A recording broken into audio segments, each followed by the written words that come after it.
बस रमज़ान के महीने में तुम रोज़े से नहीं हो? मौलाना साहब भूख बर्दाश्त नहीं होती, मैं लेबर हूँ, मजदूर हूँ, काम करता हूँ, ईंटें ढोता हूँ, लेबर का काम करता हूँ, रिक्शा चलाता हूँ, मेहनत का काम है मेरा, इसलिए रोज़ा नहीं रख पाता हूँ। अल्लाह के बंदे, भूख और प्यास को बर्दाश्त करने का नाम ही तो रोज़ा है।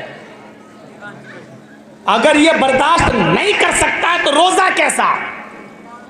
इस्लाम की तारीख उठा के देखो, अक्सर जंगें, बल्कि जितनी भी जंगें हुई हैं इस्लाम की तारीख में, सब रोज़े की, रमज़ान के महीने में अक्सर हुई हैं। क्यों? सहाबा रोज़े की हालत में जिहाद किया करते थे, लड़ते थे, बगैर खाए और पिए तलवार चलाया करते थे।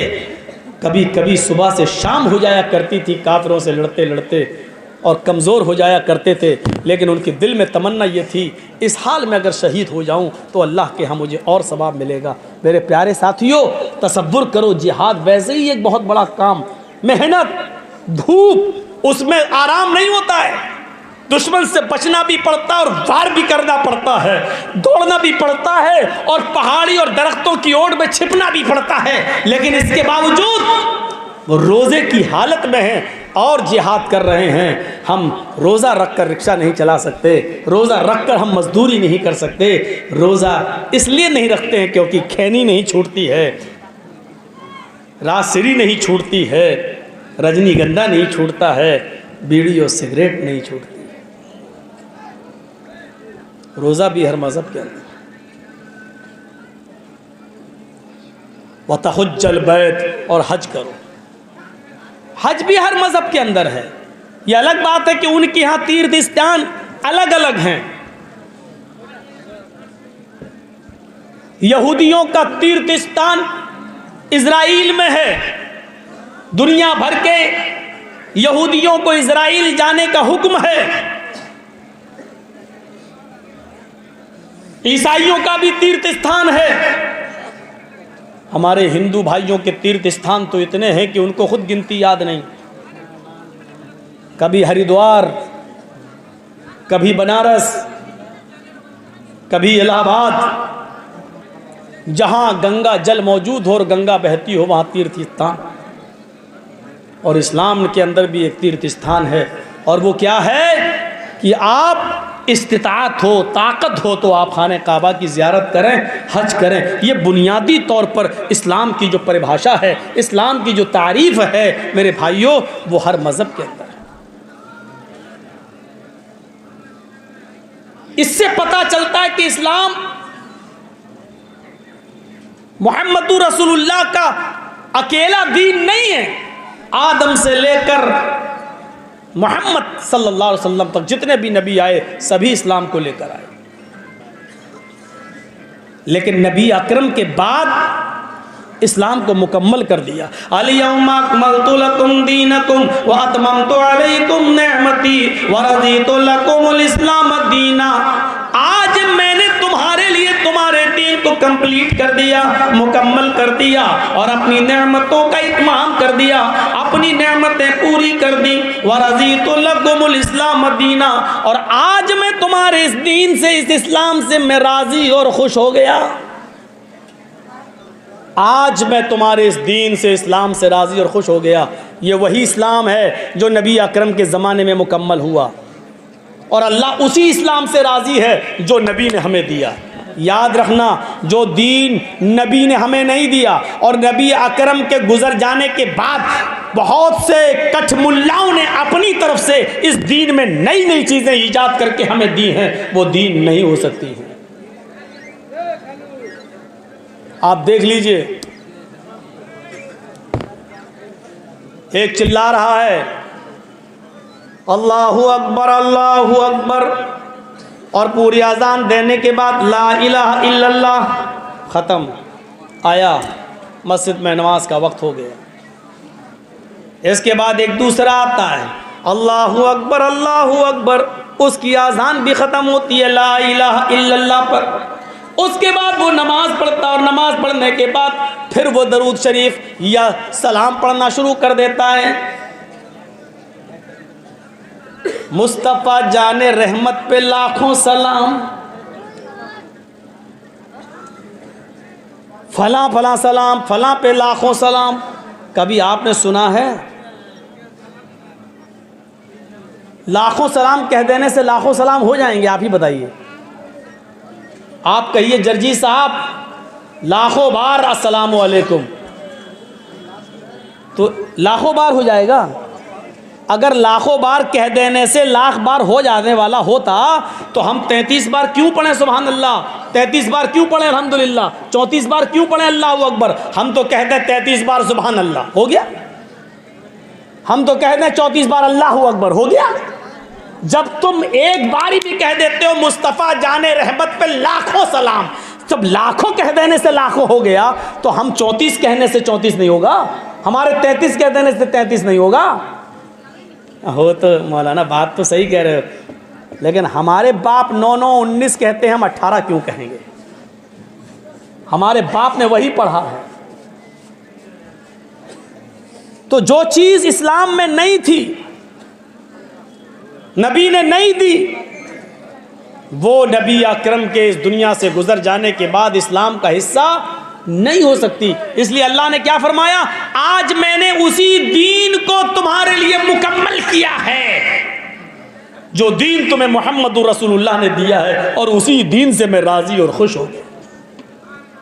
जहां ये चीज़ें बताई गई हैं इस्लाम की, वहीं कुछ ऐसी चीज़ें भी बताई गई हैं जिनका छोड़ना भी बहुत ज़रूरी है। और आइए सुनिए, एक हदीस पढ़ने जा रहा हूँ आपको। इस हदीस को इमाम अहमद ने अपनी मुस्नद अहमद के अंदर नकल किया है। हदीस के रावी हज़रत मुआज़ इब्न जबल रज़ी अल्लाह ताला अन्हु हैं। इस हदीस के अंदर 10 बातें बताई गई हैं। शायद मैं अपनी तकरीर में उन 10 बातों को पूरा न कर सकूं, इसलिए पहले 5 पढ़ के सुना रहा हूं। इन 10 चीज़ों को देखिए और सुनिए। मुझे लगता है कि 12:30 डेढ़ 1 घंटा पौन घंटे से ज़्यादा हो गया मुझे, पौन घंटे से तकरीबन। अब आपको सुकून पैदा कर लेना चाहिए था अपने जलसे में, लेकिन अभी तक सुकून है नहीं। उठना बैठना, वो देखो चप्पल उठा के चल दिए हज़रत। ये बीच से जो उठना बैठना होता है, हमको इससे बड़ा डिस्टर्ब होता है। जिनको ज़्यादा उठने की आदत है वो पीछे बैठा करें।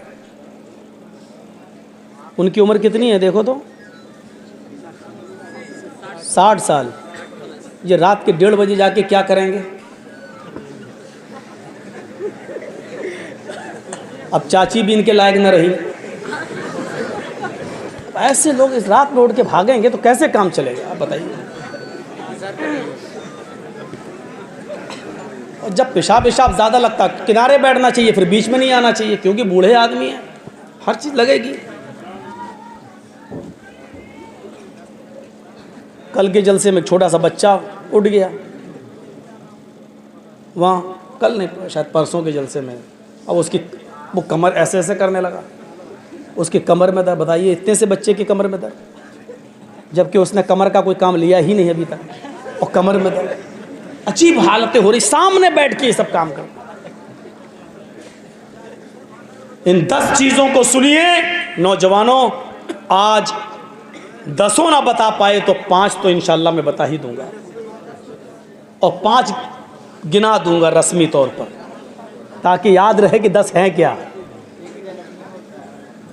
वअन मुआज़ इब्न जबल रज़ियल्लाहु तआला अन्हु क़ाल औसानी रसूलुल्लाह सल्लल्लाहु अलैहि वसल्लम बिअश्रि कलिमात ला तुशरिक बिल्लाहि शैअन इन क़ुतिलता हुर्रिता वला तउक़न्न वालिदैक व इन अमराकन तख़रुज मिन अहलिक व मालिक वला ततरुकन्न सलातन मक्तूबतन मुतअम्मिदन फ़इन्न मन तरक सलातन मक्तूबतन मुतअम्मिदन फ़क़द बरिअत मिन्हु ज़िम्मतुल्लाह वला तशरबन्न ख़मरन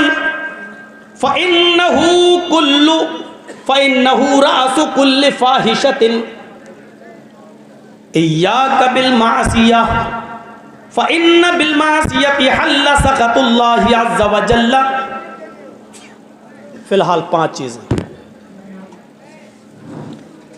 ये भी इस्लाम का एक हिस्सा है। आप इबादत कर रहे हैं, हज कर रहे हैं, ज़कात दे रहे हैं, कलमा पढ़ रहे हैं, लेकिन इन चीज़ों से अगर आप रुक नहीं रहे हैं तो आप इस्लाम के अंदर दाखिल नहीं हैं। मुआज़ इब्न जबल कहते हैं कि अल्लाह के रसूल सल्लल्लाहु अलैहि वसल्लम ने मुझे 10 बातें बताईं, 10 चीज़ों की मुझे वसीयत की, 10 चीज़ों का मुझे हुक्म दिया। उन 10 चीज़ों में पहली चीज़ क्या बताई? ला तुशरिक बिल्लाहि शैअन इन कुतिलता हुर्रिता। आए मुआज़, अल्लाह के साथ कभी भी किसी भी हाल में किसी गैर को शरीक मत करना। चाहे तुम्हें कत्ल कर दिया जाए या तुम्हें जलाकर राख कर दिया जाए, तुम्हारी बॉडी को जलाकर हवा में उड़ा दिया जाए, कुछ भी किया जाए, लेकिन अल्लाह के साथ किसी को शरीक मत करना। शिर्क सबसे बड़ा गुनाह है। इन्नल्लाह ला यग़फ़िरु अन युशरक बिही व यग़फ़िरु मा दून ज़ालिका लिमन यशा। अल्लाह शिर्क को कभी माफ़ नहीं करेगा और उसके अलावा जिसको चाहेगा बख्श देगा। उस अपनी कुदरत से जिसको चाहेगा माफ़ कर देगा, लेकिन शिर्क को कभी माफ़ नहीं करेगा। अगर किसी मुशरिक को उसके शिर्क की वजह से माफ़ी मिलने की इजाज़त होती या माफ़ किया जा सकता है कोई मुशरिक, तो वो अल्लाह के रसूल के चचा अबू तालिब हैं, लेकिन अबू तालिब को भी माफ़ नहीं किया जाएगा। हज़रत इब्राहीम के बाप आज़र हैं, लेकिन आज़र को भी जहन्नम से निकाला नहीं जाएगा, क्योंकि इन दोनों का इंतकाल शिर्क पर हुआ है। समझ में नहीं आ रहा है भैया? पीछे बोल रहा, देखो लगा कान में आवाज़ आती है भाई। असल में हम लोग बम्बई, राजस्थान, हरियाणा, हैदराबाद, कश्मीर, पंजाब, हर जगह जलसा कर चुके हैं, बड़ा सुकून रहता है, तो वही आदत बनी हुई है। टोटल बिहार और बंगाल में हम जलसे कर रहे हो तो शोर शराबे में भी बोलने की आदत होती, तो हमारी नहीं आदत, हम भूल जाते हैं, अब जहन से निकल जाता है कि हम क्या बोल रहे हैं। तो शिर्क अल्लाह रब्बुल आलमीन माफ़ नहीं करेगा, लेकिन शिर्क को पहचानिए, शिर्क क्या है। हर आदमी कहता है शिर्क गुनाह है, लेकिन शिर्क है क्या? अल्लाह के नबी फरमाते हैं कि शिर्क चींटी की चाल से ज़्यादा बारीक है। हम कर जाते हैं और पता नहीं चलता। जर्जिस साहब को बुखार आ गया, सर में दर्द है, डॉक्टर के पास गए, जल्दी से 102 102 डिग्री बुखार तेज, पैरासीटामोल दिया, डोलो दिया, कुछ दिया, जल्दी से खाया पिया, खाना ना खा के थोड़ी देर के बाद आराम, माशाल्लाह अच्छा आराम मिला। मौलाना साहब कैसी तबीयत है? बहुत अच्छी, उस डॉक्टर ने मुझे ठीक कर दिया है। शिर्क हो गया। अरे फलां डॉक्टर से दवा लाए, उसकी दवा से ठीक हो गए। शिर्क कर दिया हमने, हमें पता भी नहीं चला। हम समझ रहे हैं कि किसी मज़ार पे जाके चादर चढ़ाओ, माथा टेको और कहो बाबा तेरे दर पे आया हूं तो झोला झोली भर के जाऊंगा, यही शिर्क है। नहीं, शिर्क चींटी की चाल से ज्यादा बारीक है। जबकि हमें क्या कहना चाहिए? माशाअल्लाह, उस डॉक्टर की दवा मैंने खाई, अल्लाह ने उस डॉक्टर की दवा में शिफा रखी थी, अल्लाह के हुक्म से मैं ठीक हो गया। कहना यह था हमें, अल्लाह ने उस डॉक्टर के जरिए मुझे ठीक कर दिया, यह भी चलेगा। लेकिन हमने क्या किया? ओह, अरे कैंसर था मेरी माँ को, अरे मैं अगर बंबई में टाटा हॉस्पिटल नहीं गया होता तो मेरी माँ मर गई, मर जाती। शिर्क हो गया। घर में कुत्ता पला हुआ, पालना नहीं चाहिए, मैं ये नहीं कह रहा हूं कि पालो, बहुत से लोग पालते हैं। घर में पला हुआ है, चोर आए चोरी करने, कुत्ते ने भौंकना शुरू कर दिया, चोर भाग गए। सुबह उठ के आपने कह दिया अगर कुत्ता ना होता तो चोरी हो जाती। शिर्क हो गया। इस कुत्ते की वजह से मेरे घर में चोरी बच गई। शिर्क हो गया। शेर के चींटी की चाल से ज्यादा बारीक है। लेकिन हाँ, चूंकि यहां कसदन और जानबूझकर आप ये नहीं कह रहे हैं, इसलिए उस दर्जे में दाखिल नहीं होंगे, क्योंकि आपकी नियत ये नहीं थी कि डॉक्टर नहीं सही किया है। आप ये जानते थे कि अल्लाह ही ने डॉक्टर के हाथ में शिफा दी है, लेकिन जबान से आपके निकल गया कि डॉक्टर की वजह से सही हो गए। यहां नियत का दारो मदार है, नियत देखी जाएगी। आइए, एक बियाबान जंगल है, जंगल में कुछ लोगों ने तुम्हें घेर रखा है, सबके हाथ में तलवारें हैं, आप अकेले हैं, और आपसे पूछा कि आपका नाम, मैंने कह दिया मोहम्मद जर्जीस। मुसलमान हो जी, अल्लाह का इनकार कर, मोहम्मद के रब का इनकार कर, वरना मैं तुझे कत्ल कर डालूंगा। या अल्लाह, ये सूरत हाल पैदा हो गई है, मैं क्या करूं। हदीस की किताब मुस्लिम शरीफ की हदीस के अल्फाज ये कहते हैं कि अल्लाह के नबी से यही सिचुएशन एक सहाबी ने पूछी थी कि जंगल में मैं अकेले पड़ जाऊं और लोग मुझे घेर लें और वो ये कहें कि मोहम्मद के रब का इनकार कर, अल्लाह का इनकार कर, तब मैं तुझे छोड़ूंगा। तो अल्लाह के रसूल, अगर मेरी जान जा रही हो, लेकिन अल्लाह का इनकार करने से अगर मेरी जान बच रही हो, तो मैं क्या करूं। अल्लाह के नबी यहाँ क्या फरमाते हैं, आपने फरमाया अगर अल्लाह का इनकार करके तेरी जान बच रही है तो बचा ले, अल्लाह का इनकार कर दे। क्योंकि जब तू कलमा पढ़ता है तो उसका पहला हिस्सा भी इनकार पर ही मुश्तमिल है। ला इलाहा, कोई माबूद नहीं। आप तो अल्लाह का भी इनकार कर रहे हो ना। ला इलाहा, कोई है ही नहीं रब, कोई है ही नहीं माबूद, इल्लल्लाह कह के अल्लाह का इकरार कर रहे हो। पहले तो आप इनकार ही कर रहे हो ना, पहले इनकार, ला इलाहा इल्लल्लाह, ला इलाहा, कोई है ही नहीं, अल्लाह का भी इनकार, बाद में कह रहे हो इल्लल्लाह। तो अगर अल्लाह का इनकार करने से तेरी जान बच रही है तो बचा ले, जब वो तुझे छोड़ते हैं घर पे आ जाए तो फिर इल्लल्लाह कह देना, यानी अल्लाह के अलावा कोई फर्क नहीं पड़ेगा, तुम्हारी जान बच जाए तो ऐसा कर सकते हो। अल्लाह का इनकार करके तेरी जान बच रही है तो बचा लो। उसने मसला बदल दिया। उस सहाबी ने मसला पूछा, अल्लाह के रसूल, अगर वो ये कहे कि मेरे मालिक को सजदा करो, भाई उन 5-6 लोगों में उसका कोई सरदार भी हो और वो ये कहे कि नहीं, 5-6 आदमी मुझे घेर लें, सबके हाथ में तलवार है, वो ये कहें कि मेरे मालिक को सजदा करो, तब मैं तुम्हें छोड़ूंगा, इसके सामने सर झुकाओ तब मैं छोड़ूंगा, और सजदा करने से ही मेरी जान बच सकती है, वरना नहीं। तो क्या मैं सजदा कर दूं?